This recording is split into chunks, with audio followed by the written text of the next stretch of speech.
नमस्कार, आप देख रहे हैं हमारा स्पेशल बुलेटिन राजधानी लाइव और मैं हूं आपके साथ मनीषा पाटीदार। शुरू करते हैं दिल्ली से। आपको बता दें, निर्वाचन आयोग ने 3 राष्ट्रीय पार्टियों और 2 क्षेत्रीय पार्टियों से दर्जा वापस ले लिया है। तो वहीं एक राष्ट्रीय पार्टी, आपको बता दें आम आदमी पार्टी को राष्ट्रीय पार्टी का दर्जा दिया गया।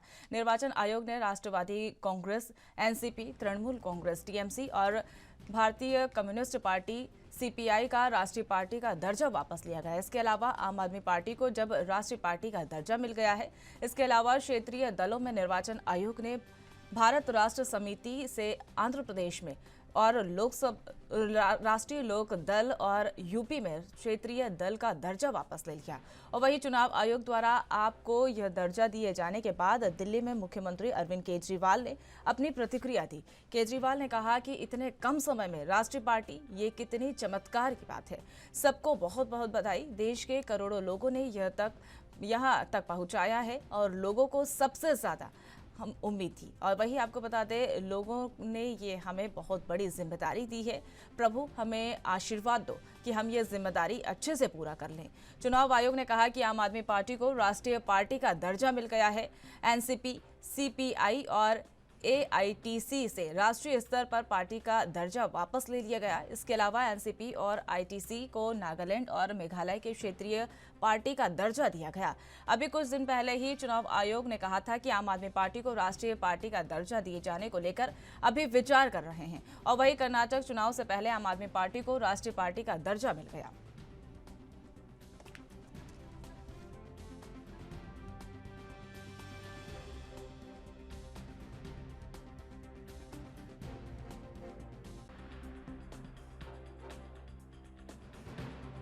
आदमी पार्टी को राष्ट्रीय पार्टी का दर्जा मिल गया। निर्वाचन आयोग ने राष्ट्रवादी कांग्रेस, तृणमूल कांग्रेस और भारतीय कम्युनिस्ट पार्टी का राष्ट्रीय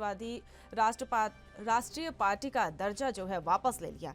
और इसके अलावा आम आदमी पार्टी को राष्ट्रीय पार्टी का दर्जा दिया गया। इसके अलावा क्षेत्रीय दल निर्वाचन आयोग ने भारत राष्ट्र समिति से आंध्र प्रदेश और लोक दल से यूपी में क्षेत्रीय दल का दर्जा जो है वो दिया गया है। वही चुनाव आयोग के द्वारा आपको दर्जा दिए जाने के बाद दिल्ली के मुख्यमंत्री अरविंद केजरीवाल ने प्रतिक्रिया देते हुए कहा कि इतने कम समय में राष्ट्र पार्टी बनना ये चमत्कार की बात है और बहुत बहुत बधाई। देश के लोगों ने हमें यहाँ तक पहुँचाया है और लोगों को हमसे बहुत उम्मीद है। लोगों ने हमें ये बहुत बड़ी जिम्मेदारी दी है। हे प्रभु हमें आशीर्वाद दें कि ये जिम्मेदारी हम पूरी तरह से कर लें। और वही चुनाव आयोग ने कहा कि आम आदमी पार्टी को राष्ट्रीय पार्टी का दर्जा दिया गया।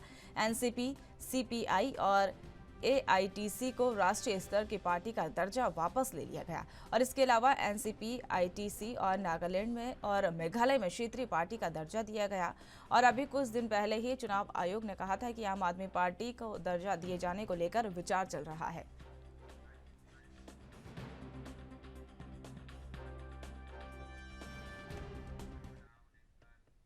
इस खबर पर और अधिक जानकारी के लिए हमारे साथ हमारे सहयोगी राजीव तिवारी दिल्ली से जुड़ चुके हैं। जी राजीव, आखिरकार काफी चुनौतियों का सामना करते हुए आम आदमी पार्टी ने राष्ट्रीय पार्टी का जो दर्जा है वो हासिल कर लिया है। देखिए, यहाँ पर बात करें आम आदमी पार्टी की, तो गुजरात चुनाव के अंदर कहीं ना कहीं आम आदमी पार्टी को बहुत ज्यादा कहीं ना कहीं वोटिंग मिली थी, बहुमत मिला था। मगर यहाँ पर बात करें जिस तरीके से गुजरात चुनाव के अंदर भी कहीं ना कहीं उसके बाद में भी कहीं ना कहीं आम आदमी पार्टी की तरफ से ये घोषणा की गई थी कि उनको राष्ट्रीय पार्टी का दर्जा जो है वोटिंग के आधार पर मिल चुका है, यानी सबसे ज्यादा वोट जो है वो आम आदमी पार्टी को हासिल हुए। मगर गुजरात चुनाव के बाद में कहीं ना कहीं चुनाव आयोग की तरफ से इस फैसले पर कहीं ना कहीं रोक लगा दी गई थी। मगर अब चुनाव आयोग की तरफ से आम आदमी पार्टी को राष्ट्रीय पार्टी का दर्जा जो है वो मिल चुका है। और इसके लिए कहीं ना कहीं अरविंद केजरीवाल की बात करें या फिर कहे पार्टी के तमाम नेताओं की बात करें, उनकी तरफ से बिल्कुल जनता का आभार प्रकट किया जा रहा है। और जहां तक कि ये कहा जा रहा है कि जनता ने जो भरोसा आम आदमी पार्टी को दिया है वो भरोसा आगे भी इसी तरीके से कायम रहेगा। और काफी कम समय के अंदर किसी छोटी पार्टी को एक राष्ट्रीय पार्टी का दर्जा मिला है, तो उसके लेकर कहीं ना कहीं आम आदमी पार्टी में बहुत ज्यादा खुशी देखने को मिल रही है। अरविंद केजरीवाल केजरीवाल ने भगवान का भी शुक्रिया किया और जनता का भी शुक्रिया किया कि उनको कम समय के अंदर एक राष्ट्रीय पार्टी का दर्जा जो है वो अब मिल चुका है। मगर आम आदमी पार्टी जो है वो अब कहीं ना कहीं कर्नाटक चुनाव के अंदर भी कहीं ना अपना अपना जोर जो है वो आजमाती हुई नजर आएगी। और जिन तरीके से बात करें, चार पार्टियों को कहीं ना कहीं जो राष्ट्रीय पार्टी का दर्जा था वो उनका वापस भी लिया गया है। यहाँ पर बात करें जी। एनसीपी की या सीपीआई की या फिर आईएएससीपी की, तो उनकी तरफ से जो उनका दर्जा था राष्ट्रीय पार्टी का वो वापस लिया गया है। मगर कुछ क्षेत्रीय पार्टियों को भी कहीं ना कहीं दर्जा मिला है। मगर यहाँ पर बात करें आम आदमी पार्टी की, तो आम आदमी पार्टी के अंदर बिल्कुल खुशी देखने को मिल रही है और कहीं ना कहीं अब बड़े लेवल पर यानी कि पूरे देश के अंदर वो राष्ट्रीय पार्टी बन चुकी है। और कहीं ना कहीं सभी राज्यों के अंदर या फिर कहे लोकसभा चुनाव जो है वो कहीं ना कहीं अब आम आदमी पार्टी जो है वो लड़ती हुई नजर आएगी। और जनता के जी। लिए जो कार्य किए गए हैं, चाहे वो दिल्ली के अंदर किए गए हो या फिर पंजाब के अंदर किए गए, इसी तरीके के कार्य जो है वो और राज्यों के अंदर भी अब करते हुए नजर आएंगे। और कहीं ना कहीं जनता का जो आभार है वो कहीं ना कहीं उन्होंने जरूर व्यक्त किया। जी जी राजीव, जिस तरह से आम आदमी पार्टी को एक बड़ी सफलता कहे हाथ लगी है, लेकिन आम आदमी पार्टी के सामने एक बड़ी चुनौती भी है। कर्नाटक चुनाव आने वाले हैं 2024 से, एक बड़ा जो रणनीति है आम आदमी पार्टी की बनने वाली है। तो क्या ये आम आदमी पार्टी के लिए एक बड़ी चुनौती बनकर आया है, या फिर ये भी कह सकते हैं कि ये फायदेमंद होगी? देखिए, बिल्कुल यहाँ पर एक चीज समझनी होगी, जिस तरीके से आम आदमी पार्टी को कर्नाटक चुनाव के दौरान पे कहीं ना कहीं जो राष्ट्रीय पार्टी का दर्जा दिया गया, क्योंकि पहले गुजरात चुनाव के अंदर भी कहीं ना कहीं चुनाव खत्म होते ही अरविंद केजरीवाल ने कहा कि उनको सबसे ज्यादा वोट मिले हैं और उसके आधार पर वो राष्ट्रीय पार्टी बनी है। मगर उनका जो कार्य था यानी कि राष्ट्रीय पार्टी का जो, उसके ऊपर कहीं ना कहीं रोक लगी थी। मगर अब राष्ट्रीय पार्टी की तरफ चुनाव आयोग की तरफ से राष्ट्रीय पार्टी का जो दर्जा है वो आम आदमी पार्टी को मिल चुका है। और सीधा सीधा कहीं ना कहीं अब इसका फायदा जो उठाने की कोशिश करेंगे कर्नाटक चुनाव के अंदर, क्योंकि जी। कर्नाटक चुनाव के अंदर कहीं ना कहीं भाजपा और कांग्रेस जो है वो पहले से ही अपना जोर आजमा रही है और लगातार चुनाव प्रचार किए जा रहे हैं। मगर अब जिस तरीके से आम आदमी पार्टी को राष्ट्रीय पार्टी का दर्जा मिला, तो उससे साफ जाहिर है कहीं ना कहीं कर्नाटक चुनाव जो है वो उसमें भी कहीं ना कहीं हाथ आजमाएंगे। अगर आम आदमी पार्टी को बहुमत नहीं भी मिलता है तो कहीं ना कहीं कुछ सीटें जरूर कर्नाटक के अंदर हासिल हो सकती है और वो कहीं ना कहीं आम आदमी पार्टी के लिए काफी बड़ी उपलब्धि हासिल हो सकता है। मगर यहाँ पर जी। बात करें और राज्यों की या फिर कहें और राज्यों के अंदर चुनाव लड़ने की प्रक्रिया की, तो उसके अंदर लिए कहीं ना कहीं जो राष्ट्रीय पार्टी का दर्जा मिला है वो कहीं ना कहीं आने वाले दिनों के अंदर आम आदमी पार्टी को कहीं ना कहीं फायदा देता हुआ नजर आएगा। मगर आप देखना होगा कि वाकई में ही लोकसभा चुनाव जो है या फिर कहे 2024 का जो चुनाव है उसके लिए आम आदमी पार्टी किस तरीके से तैयारी करेगी और उनकी जो टक्कर है वो कहीं ना कहीं कांग्रेस और भाजपा से ही रहेगी। क्योंकि राष्ट्रीय पार्टी जो है वो लगभग कैसे अब तीन बड़ी पार्टियां बन चुकी है, क्योंकि जी। भाजपा पहले से ही राष्ट्रीय पार्टी है और जहां तक कि कांग्रेस भी पहले ही राष्ट्रीय पार्टी है। तो अब आम आदमी पार्टी को जो दर्जा मिला है उसका कहीं ना कहीं आम आदमी पार्टी जो है वो कहीं ना कहीं 2024 के लिए अपना लक्ष्य बनाती हुई नजर आएगी, उसका फायदा भी उठाने की कोशिश की जाएगी। मगर कर्नाटक चुनाव की बात करें तो कर्नाटक चुनाव के अंदर कम समय के अंदर ही कहीं ना कहीं जरूर कम समय मिलेगा और कहीं ना कहीं कोशिश भी की जाएगी कर्नाटक चुनाव के अंदर कि आम आदमी पार्टी जो है वो कहीं ना कहीं अपना वजूद जो है वो कर्नाटक के अंदर स्थापित करने की कोशिश जरूर करेगी। जी जी राजीव तिवारी, जिस तरह से आपने कहा कि कर्नाटक चुनाव में आम आदमी पार्टी जो है अपनी कोशिश करेगी, पुरजोर जो उनके द्वारा कोशिश है वो लगातार जारी रहेगी, लेकिन कर्नाटक चुनाव के लिए आम आदमी पार्टी का एजेंडा क्या रह सकता है? देखिए, यहाँ पर बात करें कर्नाटक चुनाव के अंदर बिल्कुल कहीं ना कहीं कम समय है। बिल्कुल आम आदमी पार्टी को कहीं ना कहीं राष्ट्रीय पार्टी का दर्जा भी मिला है और अब जल्दी से जल्दी आम आदमी पार्टी ये चाहेगी कर्नाटक के अंदर जल्दी से जल्दी चुनाव प्रचार किए जाए और लगातार ये कोशिश की जाए जनता तक अपने जो उपलब्धियां हैं, चाहे वो दिल्ली रोल मॉडल को लेकर हो, शिक्षा को लेकर हो, स्वास्थ्य को लेकर हो, मोहल्ला क्लिनिक को लेकर हो, जी। तमाम जो सुविधाएं जो बार बार पंजाब के अंदर भी दी जा रही थी और पंजाब के अंदर भी ये कहा गया था कि बिजली फ्री दी जा रही है, पानी फ्री दिया जा रहा है, यहाँ तक कि शिक्षा फ्री दी जा रही है, स्वास्थ्य दवाइयां जो है वो कहीं ना कहीं फ्री दी जा रही है, टेस्ट की जो करने की प्रक्रिया है वो फ्री दी जा रही है। इस तरीके की सुविधाएं जो है वो कहीं ना कहीं अब कर्नाटक के अंदर भी आम आदमी पार्टी जो है वो जनता तक पहुंचाने की कोशिश करेगी। और यही कहा जाएगा कि दिल्ली के अंदर जैसे जैसे विकास किया है वैसे वैसे कर्नाटक के लोगों के लिए भी अगर आम आदमी पार्टी को मौका मिलता है तो कर्नाटक के अंदर भी इसी तरीके की सुविधाएं जो है वो आम आदमी पार्टी देगी। मगर देखना होगा कि जनता इस आम आदमी पार्टी के जो कैसे एजेंडा होगा या फिर कहे जो फ्री बिजली, फ्री पानी या फिर मोहल्ला क्लिनिक या फिर कहे स्कूलों को बेहतर करने की प्रक्रिया, इस तरीके की प्रक्रिया जो है वो कर्नाटक कहीं ना कहीं चुनाव के दौरान पे कहीं ना कहीं कर्नाटक के अंदर बिल्कुल देखी जा सकती है। मगर यहाँ पर एक जी। चीज समझनी होगी, कहीं ना कहीं आम आदमी पार्टी जो है भाजपा को जरूर कटघरे के अंदर घेरती हुई नजर आएगी, क्योंकि बार बार अभी तक डिग्री को लेकर या फिर कहे भाजपा के द्वारा जितने भी कार्य किए गए उनको कहीं ना कहीं घेरती हुई नजर आ रही है और यही चीज जो है वो आम आदमी पार्टी जो है वो कर्नाटक के अंदर भी कहीं ना कहीं इस्तेमाल करती हुई नजर आएगी। जी जी राजीव तिवारी, जिस तरह से आम आदमी पार्टी को राष्ट्रीय पार्टी का दर्जा दिया गया और उसके बाद से आम आदमी पार्टी में काफी खुशी की लहर देखने को मिली, और अभी इसी बीच आम आदमी पार्टी के नेताओं या किसी की प्रतिक्रिया सामने आई है?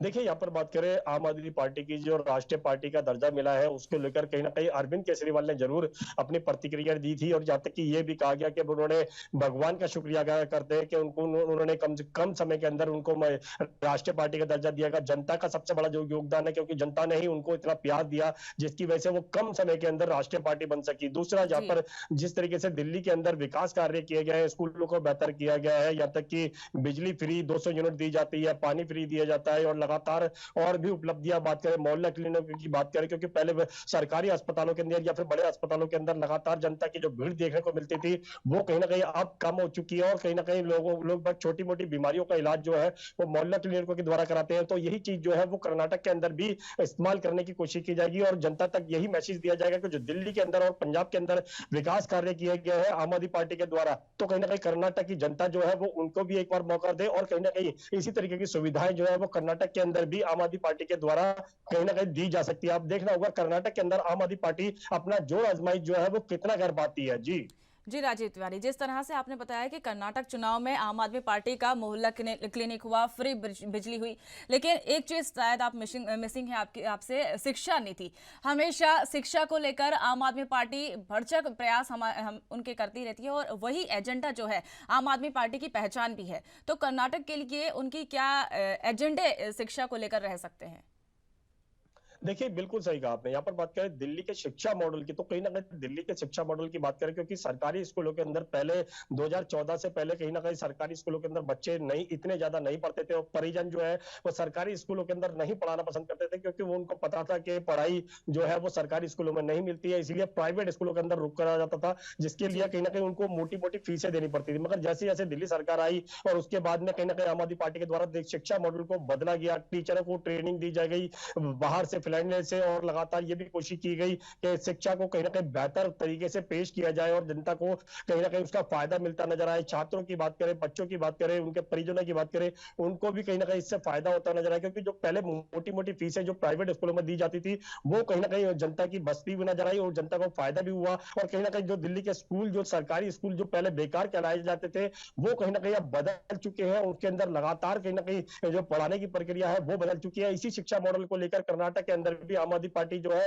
वो लगातार कहीं ना कहीं अपनी उपलब्धि जो है वो गिराने की कोशिश करेगी और जनता को यही फायदा जो है वो आने वाले समय के अंदर, अगर कर्नाटक के अंदर आम आदमी पार्टी को मौका मिलता है, तो कहीं ना कहीं यही सुविधाएं जो है वो कहीं ना कहीं वहां पर भी दी जाएंगी। बिजली फ्री की बात करें, पानी फ्री की बात करें, या फिर दवाइयों की बात करें, टेस्टिंग की जो प्रक्रिया है, लगभग 200 से ज्यादा टेस्ट जो है वो कहीं ना कहीं मोहल्ला क्लिनिकों के अंदर करवाए जाते हैं, वो भी कहीं ना कहीं फ्री होते हैं। इस तरीके की सुविधाएं जो है वो कर्नाटक के अंदर भी जरूर पेश की जा सकती है और चुनाव प्रचार के अंदर कहीं ना कहीं आम आदमी पार्टी जो है वो अपनी जोर आजमाइश जरूर करती हुई नजर आएगी। मगर देखना होगा कि भाजपा को कड़ी टक्कर दे पाएंगे या नहीं दे पाएंगे, या फिर कांग्रेस को कड़ी टक्कर दे पाएंगे या नहीं दे पाएंगे, ये तो आने वाला समय ही बताएगा। मगर कहीं ना कहीं जनता का कुछ वोट बैंक तो जरूर कर्नाटक से हासिल कर पाएंगे। जी जी राजीव तिवारी, आप हमारे साथ जुड़े और तमाम जानकारी आपने साझा करी, इसके लिए बहुत बहुत धन्यवाद।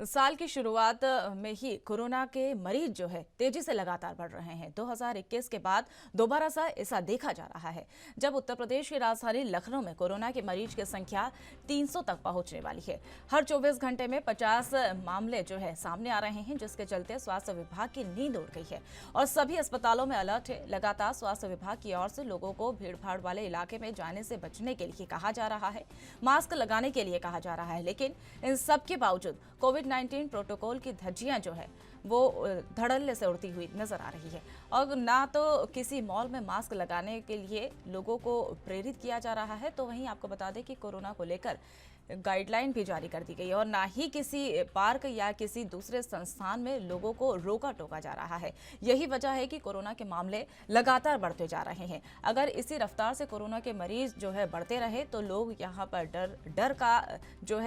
डर के साए में रहेंगे, तो कहीं ना कहीं लखनऊ में लॉकडाउन जैसा हालत ना बन जाए।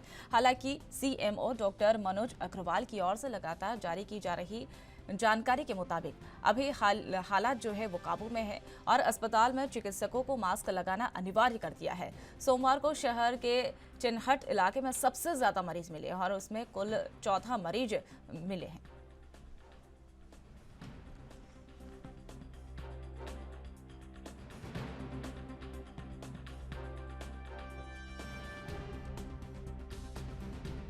कोरोना ने एक बार फिर से रफ्तार पकड़ना शुरू कर दिया है, तो वहीं उत्तर प्रदेश की राजधानी लखनऊ में लॉकडाउन जैसे हालात बनते हुए नजर आ रहे हैं। सबसे ज़्यादा मामले जो है चिन्हट में मिले हैं, तो वहीं आपको बता दें कि 24 घंटे में 50 नए मामले सामने आ रहे हैं।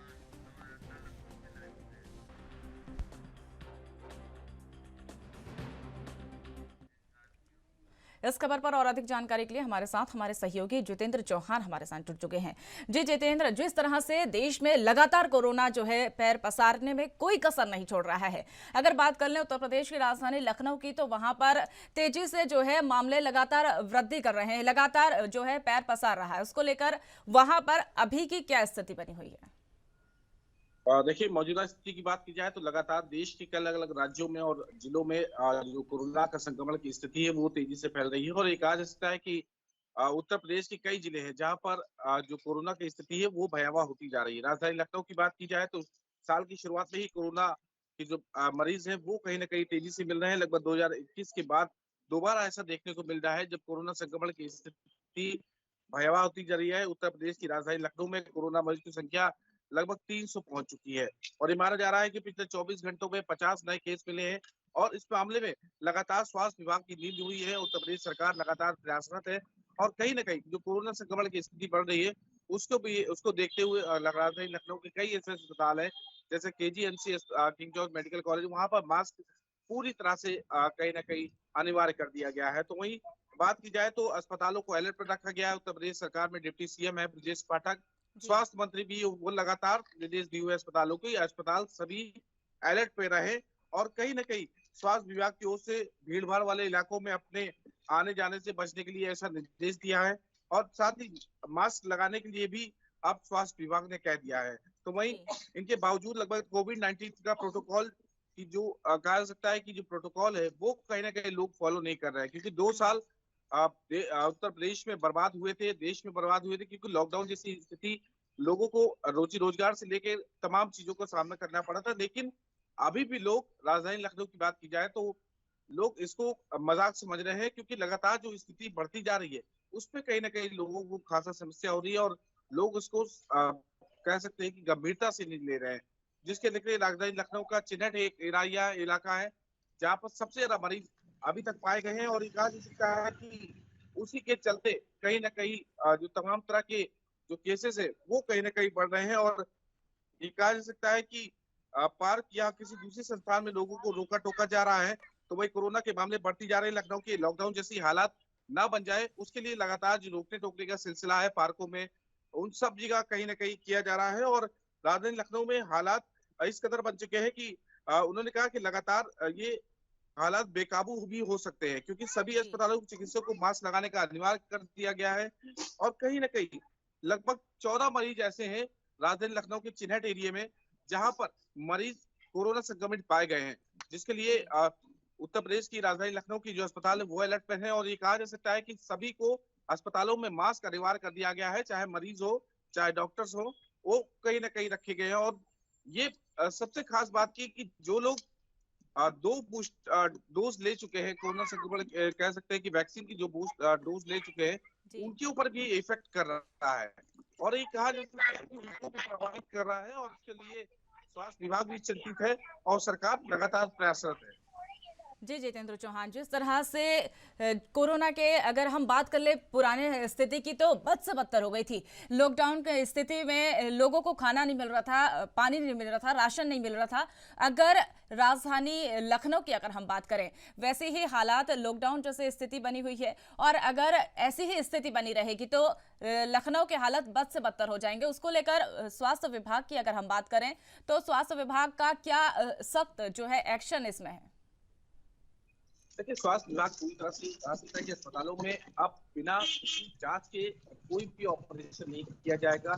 कोई भी इमरजेंसी मरीज आता है उसको पहले टेस्टिंग की जाएगी, रिपोर्ट नेगेटिव आती है तब उसका इलाज शुरू किया जाएगा।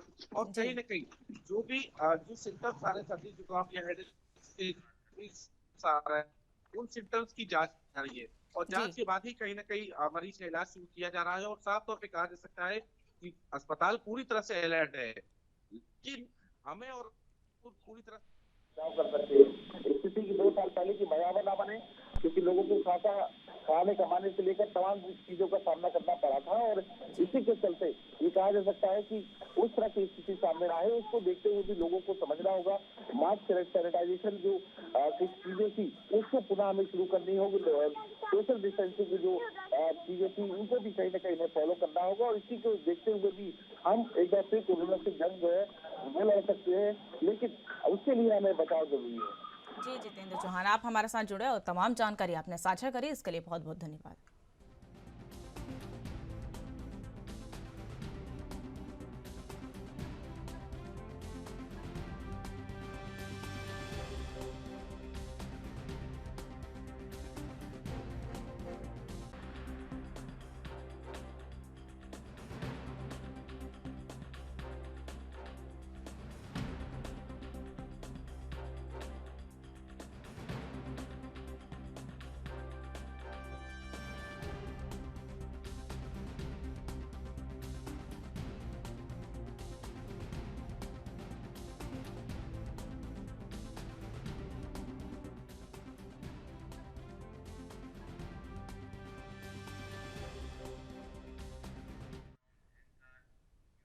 पंजाब पुलिस ने बड़ी सफलता हाथ लगते हुए, आपको बता दें, पंजाब पुलिस को बड़ी सफलता हाथ लगी है और सोमवार को पपलप्रीत सिंह को अमृतसर के गत्थू नंगल इलाके से गिरफ्तार किया गया है। वहीं पुलिस महानिदेशक मुख्यालय डॉक्टर सुखचैन सिंह गिल की ने कहा कि एक बड़ी सफलता हाथ लगी है। वहीं पंजाब पुलिस ने सोमवार को अमृतसर के कत्थू नंगल इलाके से पपलप्रीत सिंह के रूप में पहचान गए वही अमृतपाल के मुख्य सहयोगी को गिरफ्तार कर लिया है और हिरासत में लिया गया है। और उन्होंने जानकारी देते हुए बताया कि आरोपी को राष्ट्रीय सुरक्षा कानून के तहत हिरासत में लिया गया।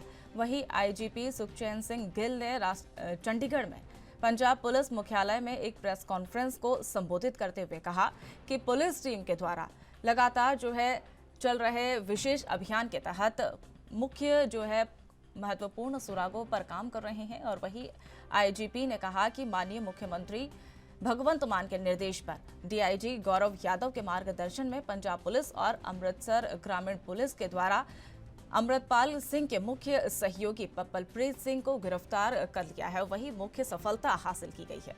और इसी के साथ डीआईजी बॉर्डर रेंज निरंतर भार्गव भी वहां पर उनके साथ उपस्थित रहे और इस दौरान उन्होंने आरोपी पपलप्रीत सिंह पंजाब पुलिस के 6 आपराधिक मामले में वंचित था।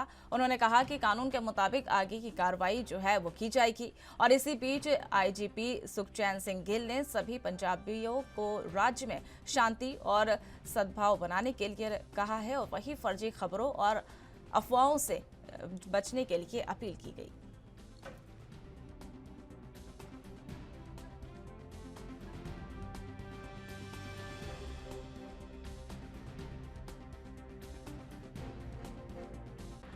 इस खबर पर और अधिक जानकारी के लिए हमारे साथ हमारे सहयोगी अमित सेठी हमारे साथ चंडीगढ़ से जुड़ चुके हैं। जी अमित, जिस तरह से लगातार पंजाब पुलिस और स्पेशल सेल की सर्च ऑपरेशन लगातार जारी था और उस सर्च ऑपरेशन के दौरान पपलप्रीत की आखिरकार गिरफ्तारी हो गई और उसको लेकर आईजीपी सुखचैन सिंह गिल ने एक प्रेस कॉन्फ्रेंस की और उसको लेकर एक बार पूरी अपडेट।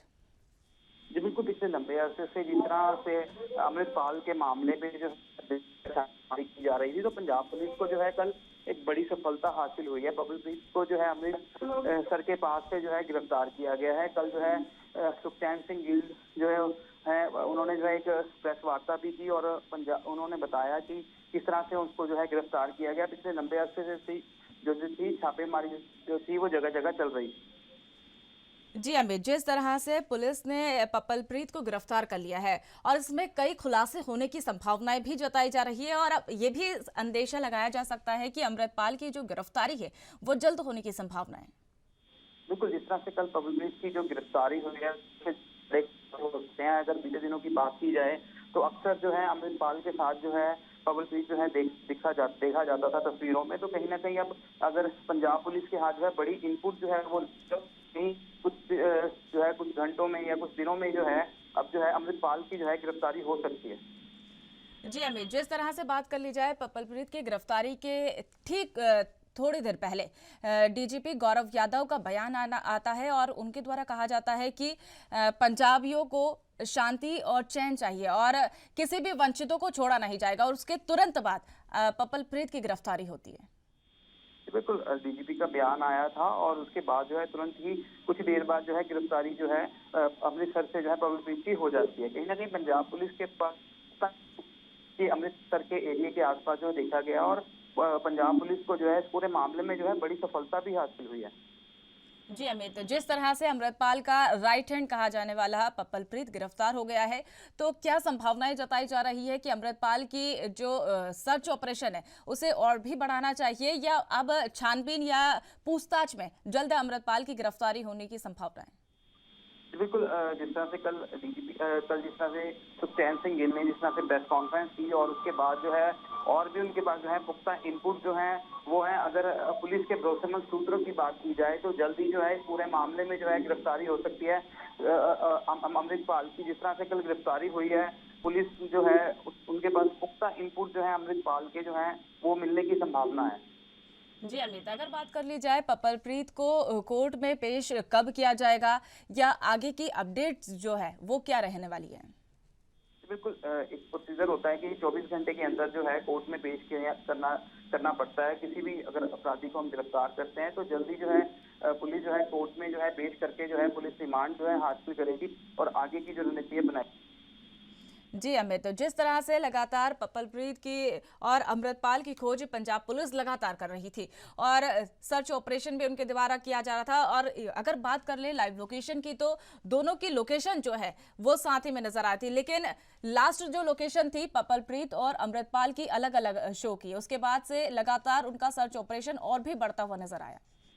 जी बिल्कुल, जिस तरह से बैसाखी जो है कुछ 2 दिन ही बैसाखी को रखे हैं और पहले भी जिस तरह से अमृतपाल द्वारा जो है एक बयान जारी किया गया था और अब उसके बाद जो है अब जिस तरह से कल गिरफ्तारी हो गई, कहीं ना कहीं अब अगर इससे जो इनकी गिरफ्तारी के बाद जो है बड़े इनपुट जो है पंजाब पुलिस के हाथ लगे हैं और जल्दी गिरफ्तारी होने की संभावना है। जी अमित शेट्टी, आप हमारे साथ जुड़े और तमाम जानकारी आपने साझा करी, इसके लिए बहुत बहुत धन्यवाद।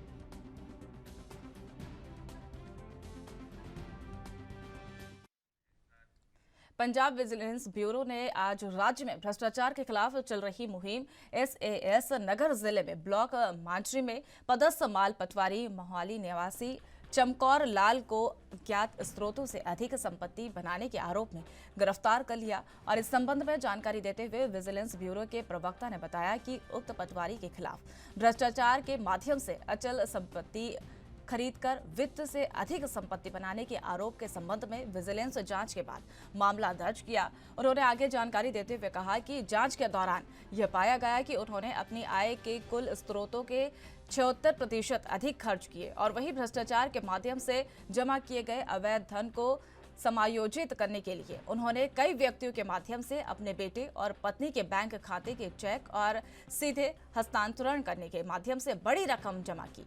और वही जांच में सामने आया कि उक्त आरोपी ने मोहाली के फेज 3B1 में करोड़ों रुपए के खर्च करके आलीशान मकान बनाया और इसके अलावा उनके पास महंगी कारें भी हैं। उन्होंने बताया कि उक्त आरोपी पटवारी के खिलाफ भ्रष्टाचार निरोधक अधिनियम के तहत विजिलेंस ब्यूरो थाना उड़नदस्ता पंजाब SAS नगर के मामले में दर्ज किया गया और वही कल मोहाली कोर्ट में जो है पेश किया जाएगा। और इस मामले में आगे की कार्रवाई जो है लगातार जारी है और जांच अभियान भी लगातार जारी है।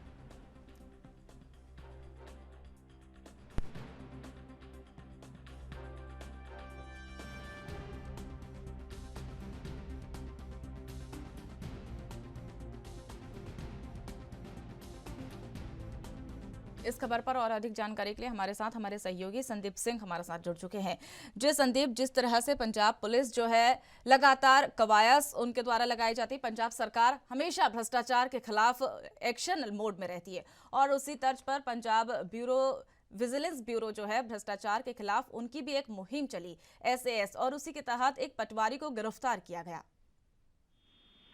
जी बिल्कुल, जैसे कि पंजाब सरकार की तरफ से कहा गया कि रिश्वतखोरी जो है भ्रष्टाचार के खिलाफ जीरो टॉलरेंस जो कहीं ना कहीं रहेगी, जिसके चलते जूर अगर देखा जाए तो विजिलेंस जो है जूर हरकत में दिखती हुई नजर आई है, जिसके चलते विजिलेंस ब्यूरो की तरफ से भ्रष्टाचार के विरुद्ध चल रही मुहिम के दौरान जो है SAS नगर ब्लॉक माजरी जो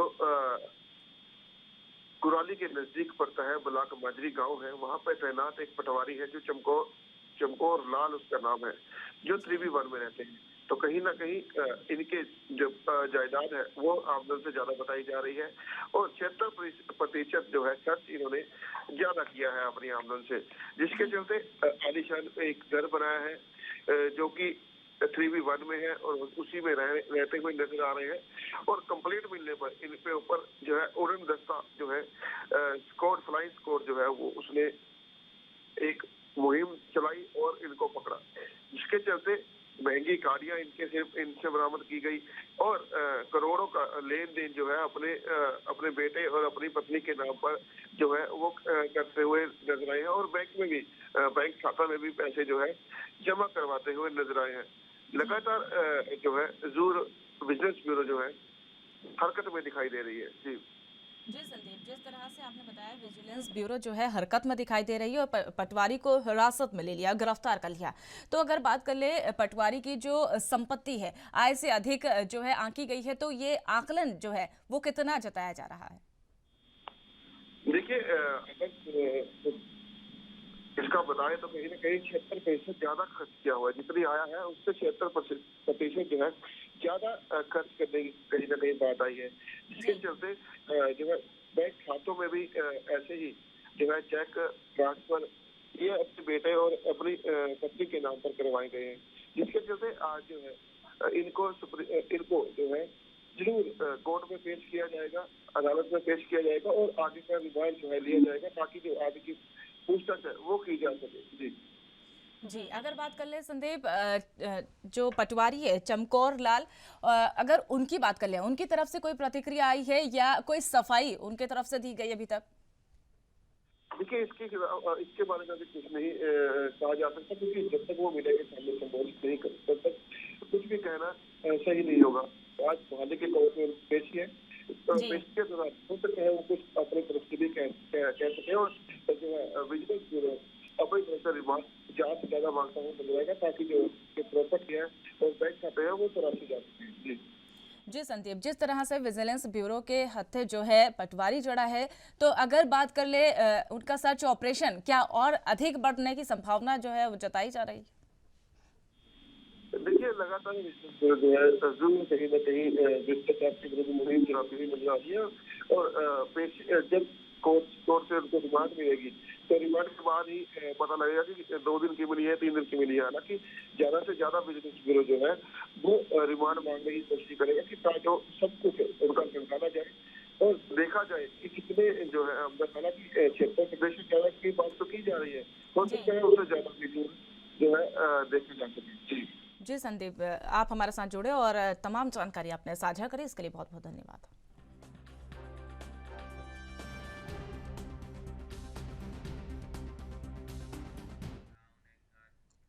महाराष्ट्र में कोरोना का संक्रमण तेजी से बढ़ता हुआ नजर आ रहा है, लिहाजा राज्य के स्वास्थ्य विभाग ने नागरिकों के सावधान रहने के लिए उनके द्वारा अपील की गई और हाल ही में सतारा जिले के 2 कोरोना पीड़ितों की मौत भी दर्ज की गई और इसके बाद से जिलाधिकारी ने अनिवार्य रूप से मास्क पहनने के लिए आदेश जारी कर दिए। साथ ही बीएमसी ने भी नया आदेश जारी कर दिया। इस आदेश के बाद सतारा के सरकारी, अर्ध सरकारी कार्यालय और बैंकों, स्कूलों और कॉलेजों में मास्क पहनना अनिवार्य कर दिया गया। बीते कुछ दिनों से सतारा जिले में कोविड संक्रमण में वृद्धि हुई है और वहीं सोमवार को कोविड से संक्रमित 2 मरीजों की मौत हुई थी और इसलिए जिला प्रशासन ने यह नया कड़ा फैसला लिया है और इस सभी प्रकार से सार्वजनिक स्थानों पर अनिवार्य रूप से मास्क लगाने का निर्देश दिया गया। जिले के कलेक्टर रुचेश जयवंशी ने सभी सार्वजनिक स्थानों के साथ साथ मौजूदा समय में चल रही यात्राओं, विवाह समारोह, बाजारों और जमावड़ों में मास्क एवं सैनिटाइजर का प्रयोग करने की अपील की। तो वही आपको बता दें कि इसी बीच राज्य में कोरोना के एक्टिव मरीजों की संख्या जो है 3500, आपको बता दें 3,500 के पार कर चुकी है। वही अकेले मुंबई में 1500 मरीज मिल चुके हैं। हाल ही में स्वास्थ्य मंत्री तानाजी सावंत ने कहा कि राज्य में कोविड रिकवरी रेट जो है 98% है और राज्य के अस्पतालों में केवल 52 मरीज जो है भर्ती हुए हैं और इसमें कोई भी मरीज वेंटिलेटर या ऑक्सीजन पर नहीं है।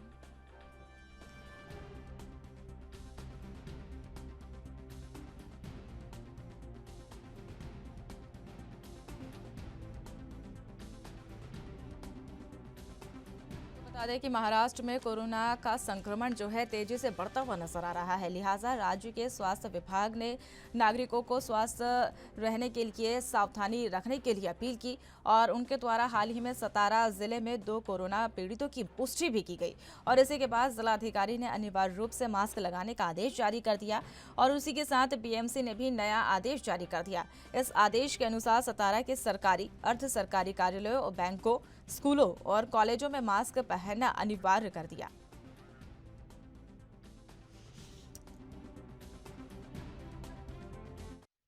इस खबर पर और अधिक जानकारी के लिए हमारे साथ हमारे सहयोगी मुंबई से सत्यप्रकाश सोनी हमारे साथ जुड़ चुके हैं।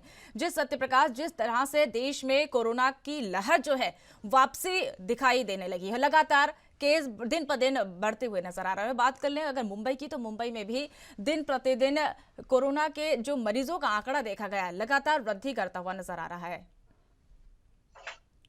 बिल्कुल मनीषा, महाराष्ट्र में एक बार फिर से कोरोना की चौथी लहर की आहट जो है दिखाई देने लगी है, जिसको लेकर महाराष्ट्र सरकार, स्वास्थ्य विभाग, मुंबई महानगर पालिका और तमाम सभी यंत्रणाओं को अलर्ट मोड पर रहने का आदेश दिया गया है। खासकर मुंबई महानगर पालिका द्वारा कल देर शाम मुंबई मनपा आयुक्त IPS चाहल ने सीधे तौर पे कह दिया है कि अब सभी सीनियर सिटीजन्स को सार्वजनिक स्थानों पर मास्क पहनना बेहद अनिवार्य होगा। इसके अलावा अगर आप सरकारी दफ्तर में जाते हैं, बैंकों में जाते हैं या सार्वजनिक जगहों पर जाते हैं तो भी आपको मास्क पहनना अनिवार्य होगा। खासकर से 60 साल से ऊपर लोगों की, तमाम जो बुजुर्ग हैं, सीनियर सिटीजन्स हैं, उनके लिए यह घोषणा की गई है, जिसमें बताया गया है कि अगर आप बीमार हो या आप बीमार न हो लेकिन सार्वजनिक स्थान पर जाते हो और आपकी उम्र अगर 60 साल के ऊपर है तो आपको मास्क लगाना बेहद जरूरी होगा, क्योंकि अगर आप मास्क पहनेंगे तो आपको संक्रमण की आशंका बेहद कम हो जाएगी। क्योंकि मनीषा जी, आपने देखा होगा कि पिछले दिनों जो महाराष्ट्र में आंकड़ा है करीब 900 के आसपास है, जिसमें सिर्फ मुंबई का 235 है और 1 लोगों की मौत हुई। इस तरह के आंकड़े के साथ कहीं मनपा और स्वास्थ्य विभाग पूरी तरह से अलर्ट मोड पर आ गया है। जी सत्यप्रकाश, जिस तरह से आपने बताया कि जो अलर्ट मोड पर है स्वास्थ्य विभाग, उसी को लेकर अगर हम बात कर लें तो जो लगातार दिन प्रतिदिन जो वृद्धि देखी गई केसों में, उसको लेकर स्वास्थ्य विभाग का क्या कड़ा एक्शन है? देखिए, बिल्कुल स्वास्थ्य विभाग अब पूरी तरह से तैनात हो गया है, क्योंकि कल जिस तरह से हाई लेवल की मीटिंग बुलाई गई थी, इसमें स्वास्थ्य विभाग से जुड़े तमाम कर्मचारी, पैरा मेडिकल के तमाम अधिकारी मौजूद थे। उसमें यह निर्णय लिया गया कि सबसे पहले प्राइवेट और गैर सरकारी जो तमाम संस्थाएं हैं वहां पर किस तरह की व्यवस्था है उस पर नजर रखी जाएगी। वेंटिलेटर, पीपी की दवाइयां, ऑक्सीजन और तमाम जो अन्य सुविधाएं हैं उसको एक्टिव मोड पे रखा जाए। खासकर सरकारी अस्पतालों में जो बेड मुहैया कराने वाली जैसी स्थिति न बने, वेंटिलेटर हो या फिर ऑक्सीजन लेवल की बात हो, इसमें किसी तरह की कोई दिक्कत ना हो।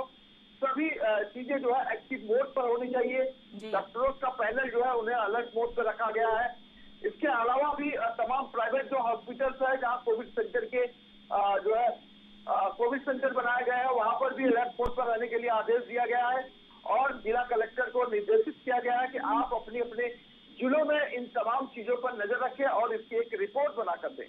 जी जी सत्य प्रकाश, जिस तरह से लगातार कोरोना जो है अपने पैर पसारने में कोई कसर नहीं छोड़ रहा है, लगातार दिन पर दिन केस जो है वो बढ़ते नजर आ रहे हैं। अगर हम बात कर ले केसों में वृद्धि लगातार होती हुई नजर आ रही है। और हम अगर बात कर ले, केंद्रीय स्वास्थ्य मंत्री मनसुख मंडाविया के द्वारा आदेश भी जारी कर दिया गया था, देश में जो है मॉक ड्रिल चलाई गई थी और वही उसी तर्ज पर मुंबई में भी मॉक ड्रिल का आयोजन किया गया था। तो मॉक ड्रिल में क्या सामने आया, क्या निकल कर उसमें जो अपडेट है वो आप एक बार बता दीजिए।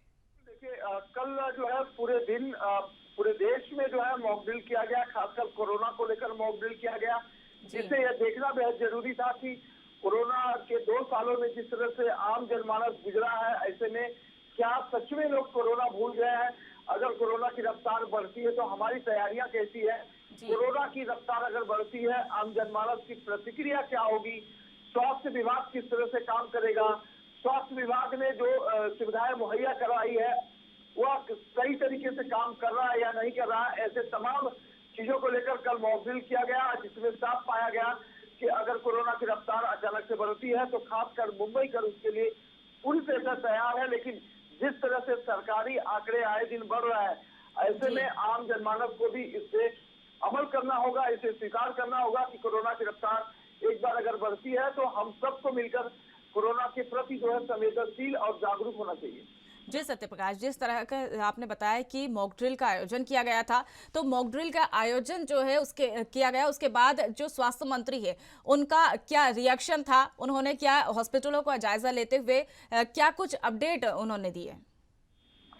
बिल्कुल, देखिए जो पुरानी व्यवस्थाएं हैं उसे सुचारू रूप से किया जाए और कई चीजें, कई खामियां भी देखने को मिली जिसे तुरंत चुस्त दुरुस्त करने के निर्देश दे दिए गए हैं। खासकर कोरोना कोविड सेंटर से जुड़े, कोविड विभाग से जुड़े हुए या कोविड वार्ड से जुड़े हुए तमाम जो लोग हैं उन्हें एक्टिव बोर्ड पे रहने के सख्त आदेश दिए गए हैं और ये बताया गया है कि किसी तरह की कोई अफवाह न फैलाते हुए पूरी तैयारियां होनी चाहिए। अब ऐसे में अगर स्थिति बिगड़ती है या कोरोना की रफ्तार अचानक से तेज होती है, क्योंकि मई महीने में बताया गया है कि कोरोना के पीक जो है टाइम होगा जिसमें चौथी लहर की आशंका जताई जा रही है। इसके लेकर इस सब्जेक्ट को लेकर, विषय को लेकर कहेंगे स्वास्थ्य विभाग, महाराष्ट्र की सरकार और तमाम यंत्रणाएं जो है चुस्त दुरुस्त करने के सख्त निर्देश दिए गए हैं। जी सत्य प्रकाश सोनी, आप हमारे साथ जुड़े और तमाम जानकारी आपने साझा करी, इसके लिए बहुत बहुत धन्यवाद।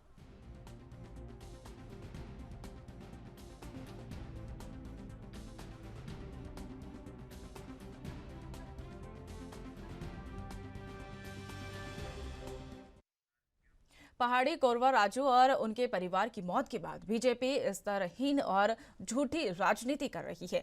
प्रदेश कांग्रेस अध्यक्ष मोहन मरकाम ने कहा कि बीजेपी नेता राजभवन जाकर आरोप लगा रहे हैं कि मृतक ने आर्थिक तंगी और भूख के कारण आत्महत्या की, जबकि हकीकत यह है कि मृतक के पास पर्याप्त राशन आदि की व्यवस्था नहीं थी और वही बीजेपी की उसकी मौत पर राजनीति कर रही है। वही मृतक परिवार को सारी शासकीय योजनाओं का लाभ मिल रहा था, उसके पास राशन कार्ड भी था और वही आपसी विवाद और पारिवारिक कलेश के कारण इस घटना पर बीजेपी घृणित राजनीति करती हुई नजर आ रही है।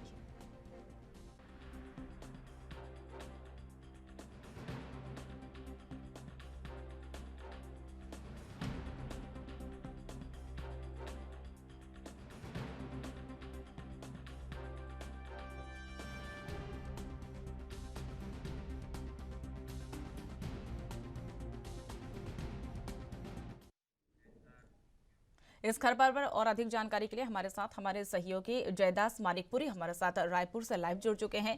जी जयदास, जिस तरह से जो पहाड़ी कोरवा राजू है उनकी मौत हुई थी और उसको लेकर राजनीति जो है छत्तीसगढ़ में बढ़ती हुई नजर आ रही है। बीजेपी कांग्रेस एक दूसरे पर लगातार वार पलटवार का दौर जो है वो देखने को मिला और इसी बीच मोहन मरकाम ने जमकर जो है बीजेपी पर निशाना साधा।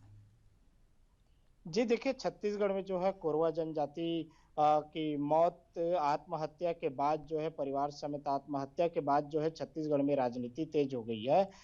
कल जो है बीजेपी के बड़े नेता, जो तमाम बड़े नेता है, पूर्व मुख्यमंत्री जिसमें डॉक्टर रमन सिंह भी थे, प्रदेश अध्यक्ष और सांसद अरुण साव भी थे, इसके अलावा जो है नेता प्रतिपक्ष नारायण चंदेल के साथ जितने भी विधायक और सांसद हैं वे जी राज्यपाल से मिलने गए थे, महामहिम से मिलने गए थे और उन्होंने मिलकर जो है इस घटना पर न्यायिक जांच की मांग की है और जी सीधे सरकार पे आरोप लगाए हैं कि जो सरकार है उसकी उनकी जो सुविधा है वो उन तक नहीं पहुंच पा रही है। इसी पर जो है कल कांग्रेस के प्रदेश अध्यक्ष मोहन मरकाम ने बयान जारी कर कहा कि मृतक के परिवार का अंत्योदय राशन कार्ड बना था जिसमें 19/3/2023 को अंतिम बार 35 किलो चावल मिला था, वही निःशुल्क दिया गया था, साथ में 2 किलो नमक निःशुल्क दिया गया था और यह भी बताया कि उनके दोनों बच्चों का नाम जो है आंगनबाड़ी केंद्रों में दर्ज था, वहीं दोनों रेडी टू ईट फूड का जो है लाभ ले रहे थे, उनके परिवार का आयुष्मान कार्ड बना हुआ है। जी साथ ही उन्होंने यह कहा कि उनके परिवार का आयुष्मान कार्ड बना हुआ है और इसके अलावा जो है मनरेगा जॉब कार्ड था जिसमें जो है 6 मजदूरी कार्य दिवस की मजदूरी 23/3/2023 को खाता में जमा हुई है। इस जी तरीके के जो कल है दावा कांग्रेस की जो प्रदेश अध्यक्ष मोहन मरकाम है ने जवाब उसमें उन्होंने जवाब दिया और उन्होंने यह भी कहा कि उसके नाम का 2018 में आवाज भी तैयार था जिसमें वह निवासरत था। साथ जी ही उन्होंने यह भी कहा कि MNREGA job card, Ayushman card anganwadi में दर्ज रिकॉर्ड के अनुसार मां और बच्चे कुपोषित श्रेणी के बाहर थे। प्रदेश अध्यक्ष मोहन मरकाम ने यह भी कहा कि जो है मरकाम ने कहा कि पहाड़ी कोरवा जो है आत्महत्या की घटना पर भाजपा जो है ओछी राजनीति कर रही है और राजनीति को जो है वो ओछी राजनीति के तहत जो है वे कार्य कर रही है और भाजपा जो है छत्तीसगढ़ में अपना जनाधार खो चुकी है 15 साल के शासनकाल के बाद, उसको फिर से पाने की कोशिश में लगी हुई है। जी जी जयदास, अगर बात कर ले छत्तीसगढ़ में लगातार जो है ये वार पलटवार का दौर हमेशा देखा गया है और वही एक तरफ जो है कांग्रेस बीजेपी पर हमलावर होती है, बीजेपी कांग्रेस पर होती है और इसी बीच मोहन मरकाम का जो बयान है उस पर क्या अभी तक बीजेपी का पलटवार सामने आया है? निश्चित ही बीजेपी का जो स्टैंड है वो शुरू से कहते आ रहे हैं कि जो कोरवा जनजाति है जो आत्महत्या की है पूरे परिवार समेत, तो उनकी जो मौत है वो भूखमरी के कारण हुई है। सरकार की विभिन्न योजना उन तक नहीं पहुंच पा रही थी, वे जी आर्थिक संकट से भी जूझ रहे थे, सरकार की कोई भी योजना उनको रोजगार नहीं दिला पा रही थी, तो इस तरीके के तमाम आरोप लगे और बीजेपी के नेताओं ने यह भी कहा कि जो 6 तारीख को मुख्यमंत्री भूपेश बघेल खुद उस एरिया में गए थे, जन दौरा करने जो है वो गए हुए थे वहां जसपुर में, जी लेकिन उस परिवार के बारे में एक शब्द नहीं बोले और उन्होंने यह भी कहा कि उस परिवार से जाकर मिलना भी मुनासिब नहीं समझा। तो इस जी तरीके के सरकार पर हमला भी बोला है बीजेपी के नेताओं ने और सरकार को आड़े हाथों लिया है। जी जी जयदास, अगर बात कर ली जाए सरकार की तो वाकई में अगर सरकार भूपेश बघेल अगर उस एरिया में जाते हैं, दौरा करते हैं तो पीड़ित परिवार से उनका ना मिलना ये क्या दर्शाता है? जनता के सामने भूपेश बघेल का जो संदेश है वो क्या जाता है? निश्चित ही यह थोड़ा सा अगर विपक्ष के नाते जो है बीजेपी अगर देखती है तो यह जनता के हित में नहीं होता है, लेकिन जिस तरीके से घटनाएं हुई है वहां जो है आला कमान जो गए हुए थे, प्रशासनिक अमलापुरा गए हुए थे, वहां जो है इसकी जो है अभी जांच रिपोर्ट है, अभी आत्महत्या का जो कारण है वो अभी स्पष्ट नहीं हो पाया है। जी लेकिन बीजेपी का सीधा सीधा आरोप है कि कांग्रेस की सरकार ने जो है उस परिवार की तरफ देखा नहीं है, ये असंवेदनशील हिंसा का जो भावना है यह स्पष्ट इसमें नजर आती है। तो इस तरीके की बातें जो है वह सामने आ रही है बीजेपी के द्वारा जो है आरोप लगाए जा रहे हैं, इस पर जो कही जा रही है बात है वह निश्चित ही अगर देखा जाए तो यह काफी गंभीर मुद्दा है कि जिस तरीके से जो राष्ट्रपति दत्तक पुत्र है उनकी आत्महत्या का कारण जो है सरकार को जानने की कोशिश करना चाहिए कि किस कारण से वे जो है आत्महत्या किए। लेकिन एक तरफ से कांग्रेस की तरफ से यह भी दावा आ रहा है कि उनकी जो आपसी कलेश थी, जी पारिवारिक विवाद थी, जो पारिवारिक विवाद के कारण मानसिक प्रताड़ित होने के कारण जो है वो इस तरीके के आत्महत्या के कदम उठाए हैं, लेकिन बीजेपी का स्टैंड जो है वो इस मुद्दे पर अलग ही है। जी जयदास मानीपुरी, आप हमारे साथ जुड़े और तमाम जानकारी आपने साझा करी, इसके लिए बहुत बहुत धन्यवाद।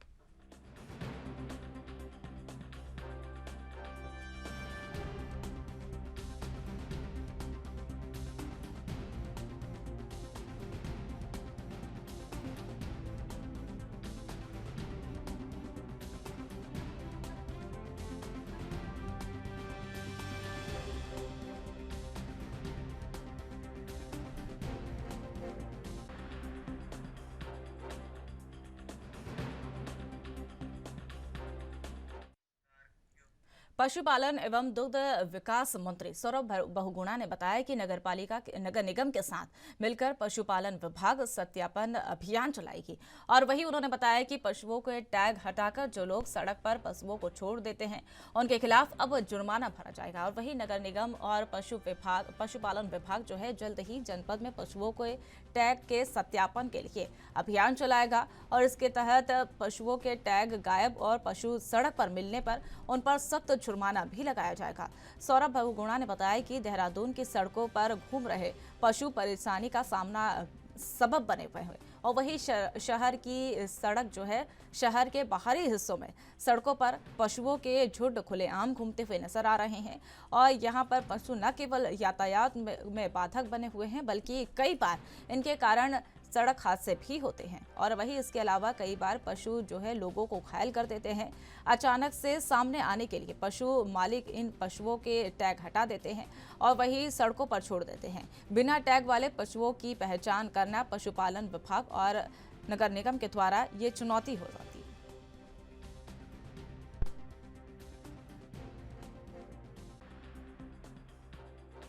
फिलहाल सबसे बड़ी उत्तराखंड की इस वक्त जो समस्या है वो हमारा आवारा गौवंश है, जो निराश्रित गौवंश को सड़क पर छोड़ दिया जा रहा है।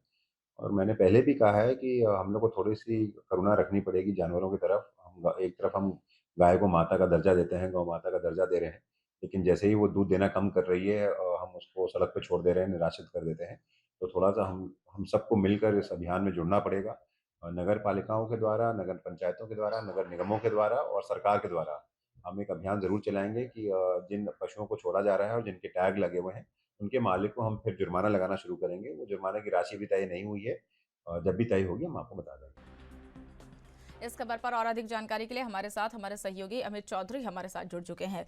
जी अमित, पशुपालन विभाग और नगर निगम जो है अब सत्यापन अभियान चलाएगी और वही आवारा पशुओं को जो टैग है वो हटाने को लेकर जुर्माना भी वसूला जाएगा। बिल्कुल मनीषा, देखिए आवारा पशुओं की बात की जाए तो प्रदेश की राजधानी नहीं और अन्य शहर जहाँ पर लगातार पशुओं जो आवारा पशु जो रोड में लगातार घूमते हैं उससे कई प्रकार की यहाँ पर दिक्कतें लोगों को हो रही है। कई बड़ी घटनाएं यहाँ पर हो चुकी है। उसको लेकर के अब पशुपालन जो मंत्री है सौरभ बहुगुणा वो अब कहीं ना कहीं सजग दिखाई दिए हैं और उनकी तरफ से साफ तौर से कहा गया है कि अब जो लगातार जो घटनाएं बढ़ रही है आवारा पशुओं के रोड में घूमने से उस पर कहीं ना कहीं नकेल कसी जाएगी और पूरी तरीके से पशुओं का सत्यापन किया जाएगा, क्योंकि जो यहाँ पर जो पशु मालिक हैं वो जो पशुओं के जो टैग होते हैं उनको हटा करके रोडों में छोड़ देते हैं, जिसके कारण जो रोड में यहाँ पर अत्यधिक संख्या में पशु देखे जा रहे हैं। उसके चलते अब कहीं ना कहीं दिक्कतें हैं और वो दिक्कतें अब समाप्त करने के लिए पशु पालन विभाग अब सामने आया है और नगर निगम और पशुपालन विभाग की संयुक्त यहाँ पर जो टीम है वो अब कहीं ना कहीं पूरे शहरों में जाकर के यहाँ पर जो तमाम यहाँ पर जो पशु जो स्वामी है उनके पास जाके आप सत्यापन किया जाएगा कि अगर आपके पशु है तो कहाँ पर है और अगर नहीं है तो उस पर कहीं ना कहीं जुर्माना लगाने की तैयारी यहाँ पर की जाएगी और पूरी तरीके से जो रोड में यहाँ पर जो पशु आप घूमते हैं उन पर कहीं ना कहीं रोकथाम हो उसको लेके कार्रवाई की जा रही है ताकि जो पशु है वो रोड में ना हो और जो लोगों को दिक्कतें ना हो उसको लेके सत्यापन यहाँ पर किया जाएगा और उसको लेकर तैयारी यहाँ पर विभाग के द्वारा की जा रही है और जल्दी ये जो तैयारी है ये लोगों के ये टीम घरों में पहुंचेगी और सत्यापन का कार्य लगातार यहाँ पर किया जाएगा। जी अमित चौधरी, आप हमारे साथ जुड़े और तमाम जानकारी आपने साझा करी, इसके लिए बहुत बहुत धन्यवाद।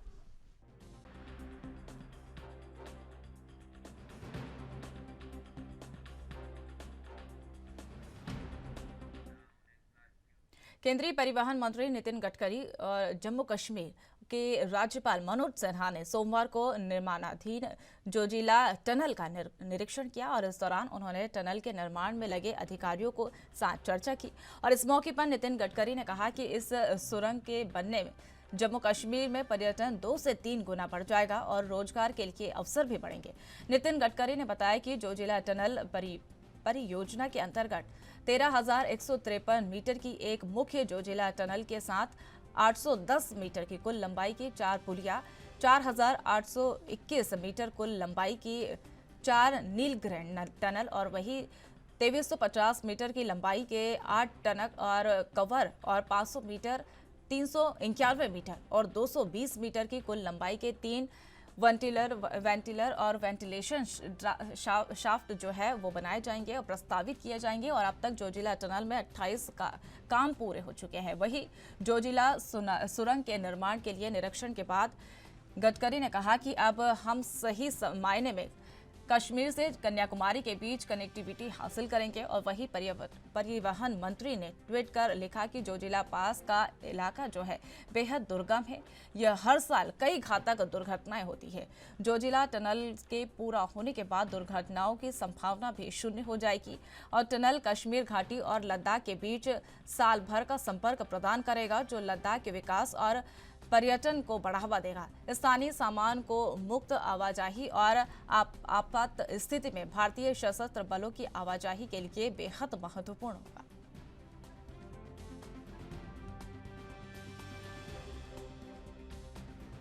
With the cooperation of associate, the business organization in Delhi, for 1 year, we have continuously making research and study of this project with the international consultant and the expert people. And after 1 year practices, with the help of our officers, consultants, engineers, and international consultants, we have adopted technology by which the cost of the project was reduced by 5,000 crore.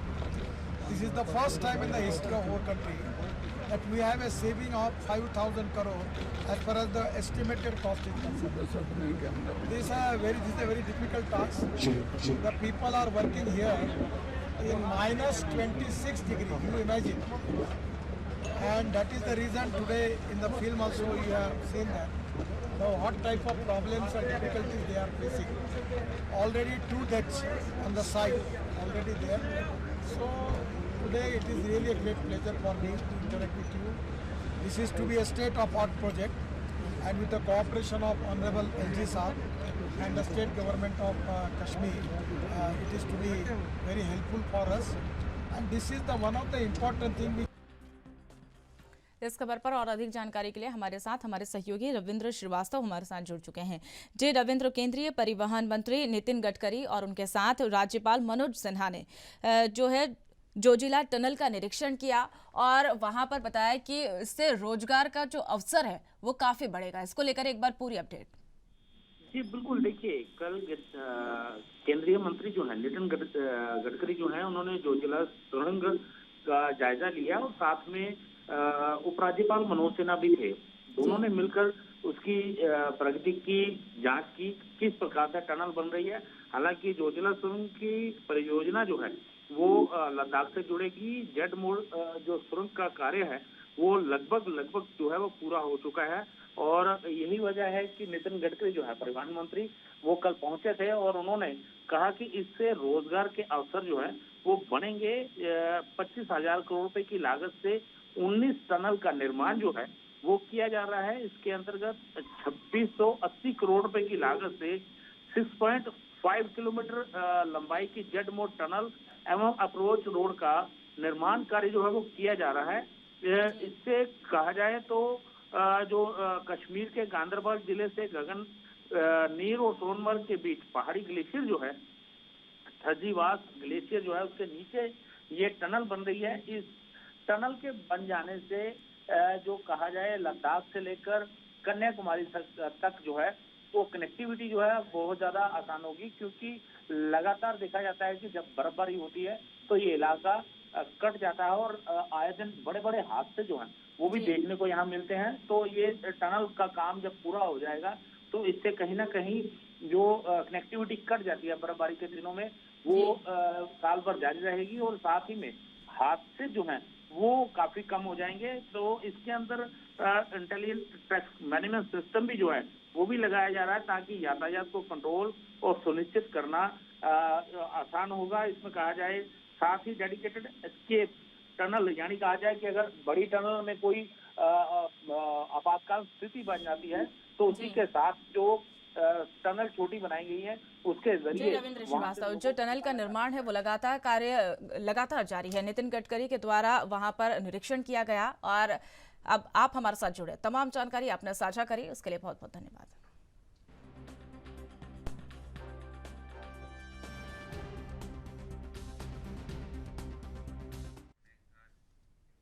तो फिलहाल हमारे special bulletin राजधानी live में इतना ही, और तमाम update के लिए बने रहिए ANP न्यूज़ के साथ। नमस्कार।